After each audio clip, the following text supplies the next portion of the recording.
Guys, another day, another episode naman sa ating pagkakape. At sa hapong ito pala ating nahuli guys, oh. Culture Blend English Style Roast 2-in-1 brewed coffee in bag. Great mix of instant brewed coffee and sugar. Gawa pala to ng London. Dahil coffee is life, tirahin natin to.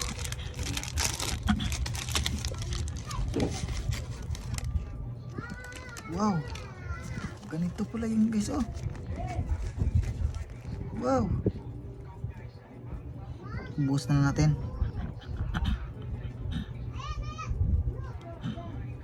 Wow, para plutong tiyo guys, oh.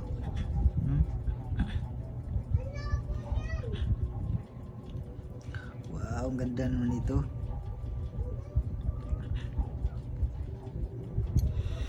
Grabe ang bango guys.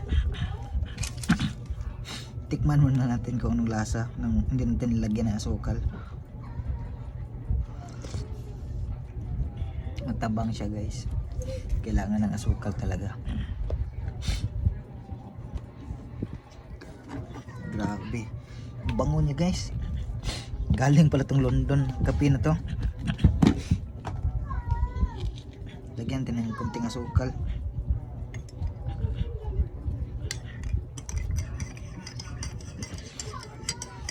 Grabe, panalo. Parang yung mais na kape.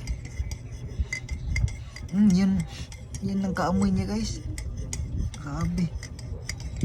Ayos. Tikman na natin.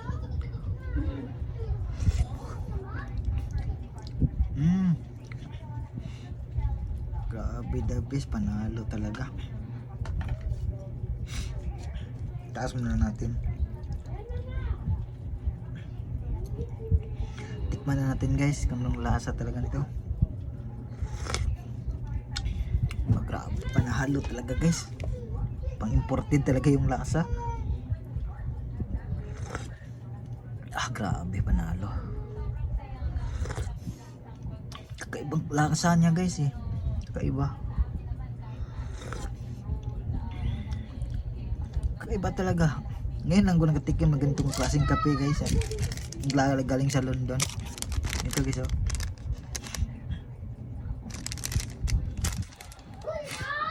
Two-in-one brewed coffee in bag. Grabe, 2-in-1 lang pala to. Siguro 2-in-1 kasi asukal lang to at siguro yung kape. Grabe, the best talaga yung lasa guys. First time makatikim ng ganito. Para siyang tsaa. Ganon siya guys, pero ang laman niya kape. Grabe, the best ang panalo talaga to guys. Culture Blends English Style Roast. Grabe, panalo. Approve talaga. Grabe, approve talaga ang lasa. Sobrang sarap.